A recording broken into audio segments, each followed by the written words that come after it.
E salve, salve, gente boa! Seja bem-vindo, muito bem-vindo ao canal.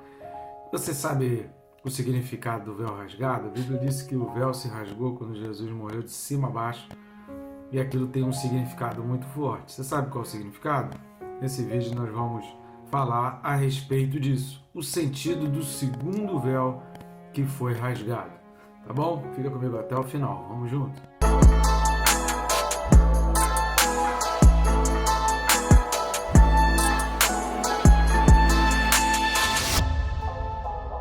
Aproveita agora, já clica aí no botão, é bem rápido, e inscreva-se no canal. Bem fácil e simples. Clica também no sininho, e clicando no sininho você é notificado a cada vídeo novo que a gente vai colocando aqui no canal. Estamos aqui no meio da enchente aqui do sul e ficamos um tempinho sem poder estar gravando, mas graças a Deus, Deus é bom demais. A gente já está conseguindo voltar às atividades de pouquinho em pouquinho. Mas o objetivo é que todos os dias tenha um vídeo novo e clicando no sininho você é notificado quando o vídeo estiver sendo postado aí no canal, tá certo? Vamos lá, o texto desse vídeo, Hebreus capítulo 9, versículo 3. Dando sequência ao estudo da carta aos Hebreus, vamos ler o capítulo 9, versículo 3, que diz assim: Por trás do segundo véu se encontrava o tabernáculo, que se chama o Santo dos Santos. Glória a Deus, né, querido? Maravilhoso seguir esse estudo. A carta aos Hebreus é uma carta riquíssima, de profundos significados, e nós vamos ver hoje assuntos extremamente importantes relacionados aí à fé cristã. Por hora, querido, eu peço a sua atenção. Você pode estar contribuindo, nos ajudando aqui no nosso canal. É uma maneira também de você estar contribuindo aqui com o trabalho que a gente tem feito no Sul. A gente está se dividindo aí entre o trabalho secular, o trabalho da igreja e os abrigos. Olha que deu muita coisa. Os resgates agora diminuíram um pouco, mas mesmo assim tem sido muito trabalho. Então nos ajude aí no nosso canal. Você pode fazer isso de várias maneiras. A primeira delas não custa nada, é de graça e é bem rápido. É o famoso triplo C, né? Você vai clicar aí embaixo, curtir, comentar e compartilhar. Esses 3 Cs vão ajudar muito o nosso canal para que o YouTube consiga, no seu algoritmo, mostrar esse vídeo para mais pessoas. Outra maneira é clicando nos links que estão aqui embaixo na descrição. Você vai ter acesso a esses livros que estão aparecendo aqui do lado. E você pode também estar adquirindo esses livros de forma digital. Tem também em formato de papel, é a sua escolha. E assim você está contribuindo com o nosso ministério, com o nosso trabalho e nos ajudando aqui em Porto Alegre. Tá bom, gente boa? Te agradeço, você que já vem fazendo isso. Vamos lá, o primeiro ponto que a gente vai destacar, a gente precisa ler Êxodo, capítulo 26, do 31 ao 33. Êxodo 26, do 31 ao 33. Farás também um véu de estofo azul e púrpura e carmesim e linho fino retorcido. Com querubins o farás de obra de artista. Suspendê-lo-ás sobre 4 colunas de madeira de acácia, cobertas de ouro. Os seus colchetes serão de ouro, sobre 4 bases de prata. Pendurarás o véu debaixo dos colchetes e trarás para lá a arca do testemunho, para dentro do véu. O véu vos fará separação entre o santo lugar e o santo dos santos. Até aqui o versículo 33, que fala exatamente da existência desse véu. Por que o autor aos Hebreus fala do segundo véu? Em alguns textos mais do Antigo Testamento, quando se fala que se carregava o tabernáculo, não estava se referindo somente ao lugar santíssimo, mas toda a estrutura, que eram as paredes, as cortinas, né, as paredes, a cabana que tinha o primeiro véu e depois o tabernáculo propriamente dito, o lugar da habitação de Deus, onde ficava a arca, que tinha um outro véu e ficava dentro dessa cabana coberta. Fora dessa cabana não era um local coberto, era um local completamente descoberto. E essa cabana é que era dividida em 2 lugares.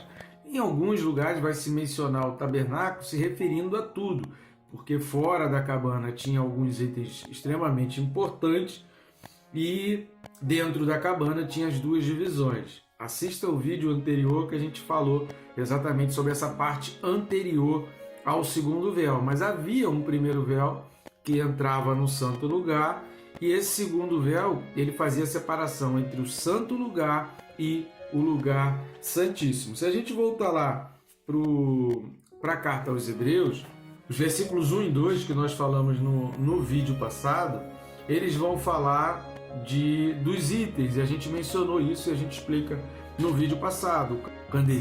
Candelabro, né? O candeeiro, que é a menorá, e a mesa dos pães. A gente explicou todos esse significado desses itens no versículo anterior. Agora, o acesso à presença de Deus não era permitido para todos. Embora alguns pudessem ter acesso a esse santo lugar, no lugar santíssimo somente o sumo sacerdote e somente uma vez por ano era possível entrar ali. E o objetivo era exatamente apresentar ao Senhor a principal das ofertas e a oferta para todo o povo de Israel.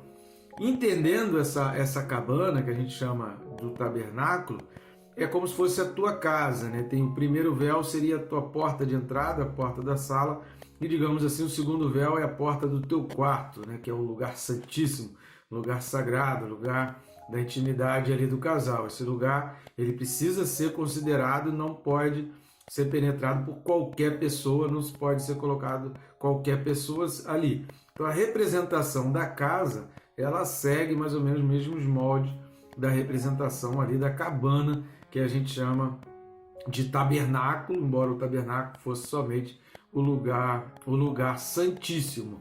Mas a gente vai ver muito desse significado do tabernáculo, incluindo todas as situações. Porém, o destaque que a gente quer dar aqui, que o autor aos Hebreus, ele vai exatamente colocar aqui, tanto no versículo 2, quanto aqui, nesse versículo 3, é o entendimento do tabernáculo como somente o lugar santíssimo, o lugar onde estava a arca. No próximo vídeo, a gente vai falar sobre os itens, que é o versículo 4, contidos no lugar santíssimo. Mas a gente precisa entender muito bem essa separação, tamanha era a importância, tamanho era o respeito, tamanha era a reverência que se tinha por esse lugar santíssimo. Isso era um lugar extremamente importante e a gente precisa entender como lugar da habitação de Deus. Deus habitava ali, Deus atuava ali naquele lugar, a presença de Deus se fazia manifesta naquele lugar. A arca do testemunho, ela é tão importante que você vai ver Davi querendo construir o templo para poder colocar a arca num lugar que fosse digno, num lugar que fosse merecedor. Davi fala, eu moro em palácios e a arca está aí habitando numa cabaninha, como se fosse qualquer item. E naquele carregar da arca, há a morte de Uzá. Se você fizer essa pesquisa aí sobre a morte de Uzá, você vai ver toda essa história, todo esse relato bíblico contando a respeito disso. Tamanha era a importância e o significado que o povo dava e que a gente precisa dar à presença de Deus e à arca. Quando esse véu se rompe, o que a gente está falando, que a gente vem dizendo até aqui? Somente o sumo sacerdote tinha acesso a esse lugar santíssimo. Vamos dar uma lida no capítulo 6 aqui de Hebreus, do 19 ao 20. Embora a gente já tenha o vídeo referente a isso, mas vamos ver Hebreus 6, 19 e 20. A qual temos por âncora da alma, seguro e firme, e que penetra além do véu, onde Jesus, como precursor, entrou por nós, tendo se tornado sumo sacerdote para sempre, segundo a ordem de Melquisedeque. Esse é o significado. Ao vermos a narração bíblica de que a gente vai ler agora, de Mateus 27, versículo 51, de que a morte de Jesus fez o véu se rasgar de cima a baixo, aquilo foi uma mensagem de Deus dizendo, olha, toda aquela simbologia daquele véu agora ela foi aplicada ao meu filho. Aquele véu representava o corpo do meu filho. O véu rasgado significa que em Jesus a gente tem perdão de pecados, a gente tem a verdadeira comunhão, a gente tem a sabedoria, a gente tem a presença de Deus. Ao invés de ficar restrito somente à arca do testemunho, essa arca do testemunho, quando a gente recebe Jesus como Senhor e Salvador da nossa vida, ela passa a habitar dentro de nós. Ou seja, nós agora, cada um de nós, é um lugar santíssimo, o lugar da habitação de Deus, o lugar da presença do Senhor e Todo-Poderoso Jesus Cristo. Ele é o Senhor, Ele é a presença de Deus. Quando o véu se rasga, vamos dar uma lida lá, Mateus 27, versículo 51. Mateus 27, 51. Eis que o véu do santuário se rasgou em duas partes, de alto a baixo. Tremeu a terra, fenderam-se as rochas. Repare que o véu se rasgou de cima para baixo, ou seja, foi Deus indo de encontro à humanidade. É a direção de Deus na nossa direção, na direção de cada um de nós, representando, olha, agora em Jesus Cristo nós temos livre acesso. Tem até uma música lindíssima cujo nome é exatamente esse, livre acesso. Eu recomendo, se não ouviu ainda, vale a pena pesquisar aí e ouvir. O véu rasgado é o livre acesso a Deus. O que isso significa? O significado disso é muito grande, muito importante. Isso significa que aí onde você está, se dobrar o teu joelho, se simplesmente fechar o teu olho, ou mesmo que você não feche o teu olho, se olhar para cima e você falar, e você comentar, e você se comunicar com Deus, você está tendo acesso, pede perdão dos teus pecados, entrega a tua vida ao Senhor e você vai ter essa comunicação direta com Deus, sem precisar do sumo sacerdote. Pedro vai dizer que cada um de nós é sacerdote, nós somos geração eleita, nação santa, povo escolhido, de propriedade exclusiva de Deus. Pesquisa aí 1 Pedro 2,9, você vai ver essa aplicação aí na Bíblia, você vai ver isso daí e Pedro vai falar. Isso é muito importante porque dentro do entendimento cristão, dentro do cristianismo, o véu rasgado é um dos pontos mais importantes, que significa aquele romper, significa aquele destituir de rituais. A gente não está preso a rituais, a gente precisa entender que às vezes as pessoas extrapolam, elas querem rasgar todo o Antigo Testamento e desconsiderar o Antigo Testamento. Não, tudo se aplica em Jesus. Você precisa conhecer, você precisa saber o significado, você precisa saber qual a aplicação, você precisa saber por que isso, por que o sangue, por que o sacrifício, por que a bacia de bronze, por que o candeeiro, por que os pães, por que a mesa proposição, por que o véu. Você precisa entender o porquê disso, para você entender que em Jesus Cristo você tem tudo isso. Você tem todas essas aplicações em Jesus. Esse ato de entrar, de construir a cabana agora somos nós, templo e habitação do Senhor. Então, em Jesus houve a grande e principal mudança. O lugar santíssimo é onde Jesus estiver. Se ele estiver em você, você é o lugar santíssimo. Então, ter Jesus é carregar a arca, é carregar a presença de Deus com o mesmo respeito, a mesma reverência e a mesma importância que a gente comentou que havia nessa entrada do sacerdote no lugar santíssimo. O respeito tem que ser o mesmo, a reverência tem que ser a mesma e a importância tem que ser a mesma.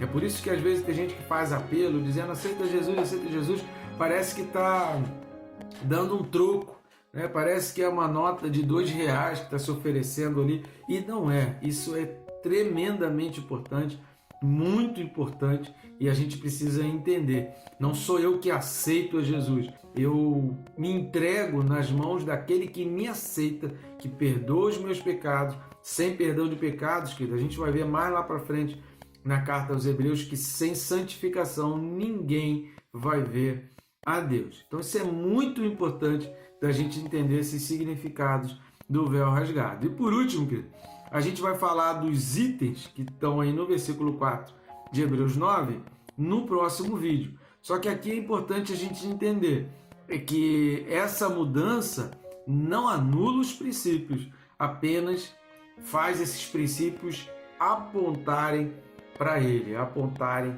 para Jesus. Todos os nossos princípios apontam para o Senhor Jesus. Todos os princípios do tabernáculo, da arca, do candeeiro, apontam para a obra de Jesus e do Espírito Santo. Lembra que a gente falou do candeeiro? Tem muito da obra do Espírito Santo. O livro de Apocalipse vai trazer essa representação. Por isso a gente precisa estudar. Você precisa estudar o Antigo Testamento. Eu estou falando pouca coisa, porque o estudo aqui é da carta aos Hebreus, não é de Êxodo. Mas leia o livro de Êxodo, eu recomendo a leitura do livro de Êxodo. E quando tiver aquelas dicas de textos ali, eu recomendo a leitura também. Separe um tempo para fazer uma leitura no livro de Êxodo.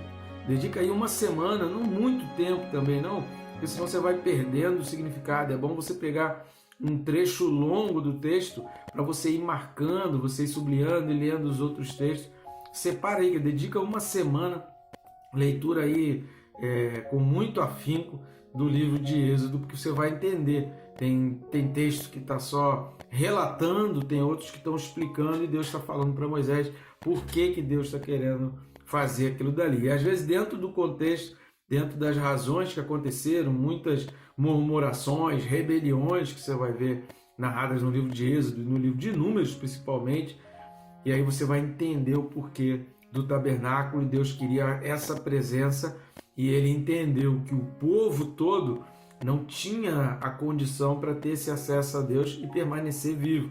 Por isso ele separou pessoas para que fossem santificadas em Jesus. Isso agora se amplia, porque em Jesus eu me santifico, em Jesus eu me purifico dos pecados, em Jesus eu abandono o pecado, em Jesus eu sou o sacrifício, eu morro para a minha vida, para a minha carne, para a minha própria vida, e eu renasço para Jesus. Esse, inclusive, é o significado do batismo: a morte para a minha própria vida e a ressurreição para Deus, carregando a presença, a arca do testemunho dentro de cada um de nós, que é a presença de Jesus Cristo quando a gente o aceita. Tá bom, gente boa? Até o próximo vídeo aí, que Deus te abençoe rica e abundantemente.